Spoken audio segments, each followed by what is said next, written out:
Alors, nous sommes ici aux Esselières, un lieu qui organise des événementiels à Villejuif et qui a souhaité créer un nouvel espace d'exposition et de rencontres artistiques.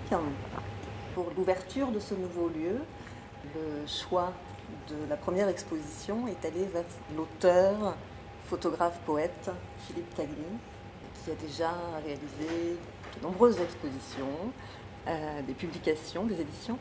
Je lui laisse la parole pour, en deux mots peut-être, parler de cette exposition qui porte ce très beau titre, Comme une louve qui mord en pleurant. Donc j'ai revisité mon travail, donc il y a à peu près 16 ans de travail, et essentiellement sur les quartiers sud de Villejuif. Donc c'est un travail qui m'a été demandé par les Esselières, qui est ce lieu d'exposition.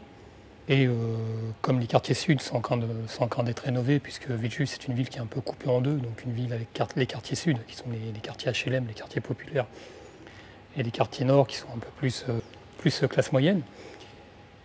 Donc voilà, donc il y a à peu près 16 ans de travail. Donc c'est un travail qui se compose essentiellement de photos, 50% photos et 50% haïku. Un haïku, c'est des courts poèmes japonais. Le truc, c'est vraiment écrire des poèmes, quoi. Donc des courts poèmes. Donc c'est ça, le but, c'est de mettre une photo, de piéger la personne, du fait qu'on a une culture populaire qui est de plus en plus virtuelle, et la personne ensuite, inconsciemment ou consciemment, s'oblige à lire le poème. Donc l'exposition s'appelle Comme une louve qui pleure comme une louve qui mord. J'ai oublié le titre de mon expo. Comme une louve qui mord en pleurant. Comme une louve qui mord en pleurant. Et c'est surtout un travail qui a été fait aussi pour casser un peu l'image qui a été donnée sur nous, quoi. Puisqu'on a quand même un président, un gouvernement qui s'est fait élire grâce à la jeunesse des banlieues et grâce à la peur qu'il provoque. Donc il y a une partie qui est de mon travail qui montre un peu l'âme villageoise des quartiers, et une partie qui est aussi un travail de nuit, puisqu'on dit soi-disant qu'on ne peut pas se promener la nuit dans les banlieues. Donc moi j'étais me promener la nuit dans les banlieues avec mon appareil et prendre cette jeunesse dite surnommée racaille.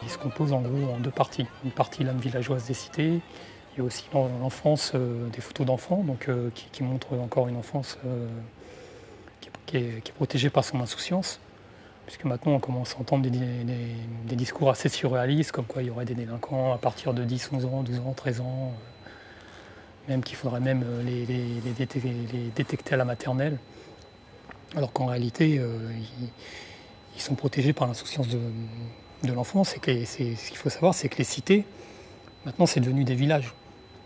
Même s'il y a un individualisme qui rentre dans les cités, mais ça reste avant tout des villages. Donc, tout le monde se connaît. Alors, comment ça se met en place, la photo et le poème? C'est plutôt des choix inconscients, quoi. C'est-à-dire qu'il y a des poèmes qui sont écrits avant, des photos qui sont prises après, ou parfois l'inverse, des photos qui sont prises avant et des poèmes écrits après. Mais le rapport, c'est que avant je faisais des expositions, mais que des expositions de poèmes. Et je me suis rendu compte que les gens ne lisaient pas les poèmes, ça les fatigue, quoi. Et que la culture populaire, elle est de plus en plus virtuelle, quoi. C'est-à-dire que l'image, ça commence à devenir une écriture. Mais la véritable force, moi je pense qu'elle est dans l'écriture, puisqu'on dit que la naissance de la civilisation commence à la naissance de l'écriture. Et je me suis rendu compte que la photo, en vérité, c'était un véritable piège visuel, qui obligeait inconsciemment la personne à lire le poème, quoi. C'est-à-dire qu'elle voulait en savoir plus, donc elle s'oblige à lire le poème.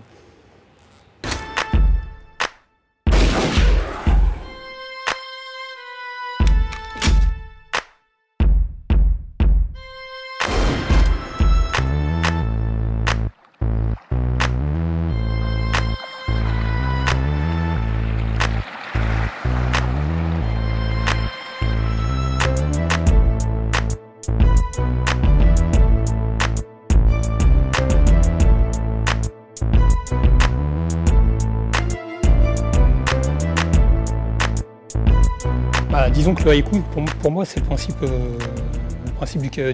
du katana. Alors, le katana, c'est un sabre samouraï. Et donc, par exemple, si vous voyez un vrai samouraï sortir son sabre, c'est plus impressionnant que quelqu'un qui va sortir un gros 357 Magnum ou un 1143. Quoi.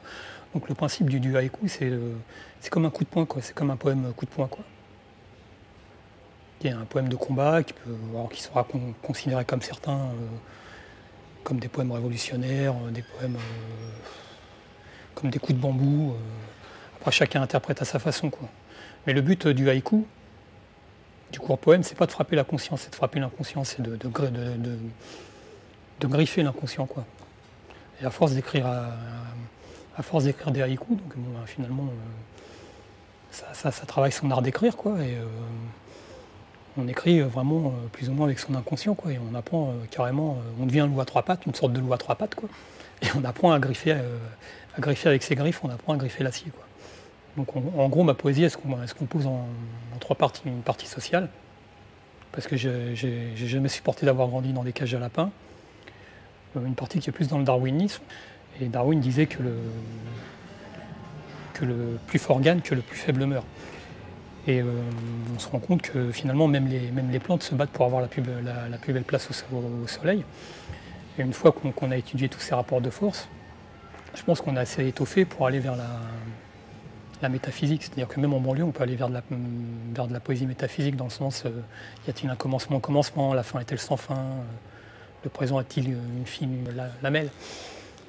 Donc voilà.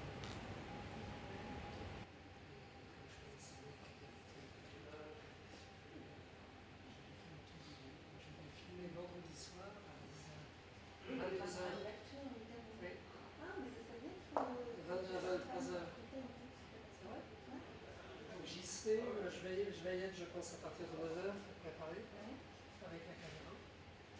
Puis je filme. Oui, puis il y a les boucles. Est-ce que tu veux mieux? J'y serai vendredi. Sur Anne-Marie? On aura Anne-Marie de Paris. Ah oui, parce que vous êtes aussi à la campagne. Ah oui, je peux dire, c'est pas. D'accord. Anne-Marie dans ce truc-là. Oui, Si elle avait été à Paris, peut-être. Je pense que parmi les commentaires, c'est une expo qui, je pense, marque beaucoup par ces textes que Philippe appelle ces haïkus, et que je crois que c'est dans cette alliance, oui, des mots et de ces images-là que l'exposition adhère, et on passe de la colère au rêve, parce que le rêve est très très très présent dans cette exposition, de la tendresse au rêve, à la colère, tout ça se mélange.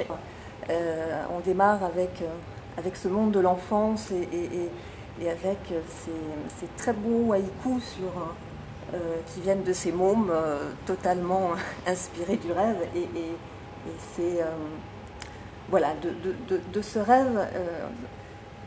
Je pense, enfin, c'est ce rêve qui chemine tout le long de l'exposition, en se glissant ici ou là dans des choses un peu plus violentes ou un peu plus dures. Et c'est vrai qu'en fait, il y a eu tout au début de l'ouverture de cette exposition cette phrase qui avait été extraite d'un ouvrage de Glissant, L'art poétique. C'était une semaine avant sa mort. Et cette phrase qui dit que le poète choisit et lit dans la masse du monde ce qu'il lui faut préserver, chanter, sauver, et qui s'accorde à son chant. Et il y a dans cette exposition quelque chose de ce chant-là qui, je pense, est très présent. Voilà.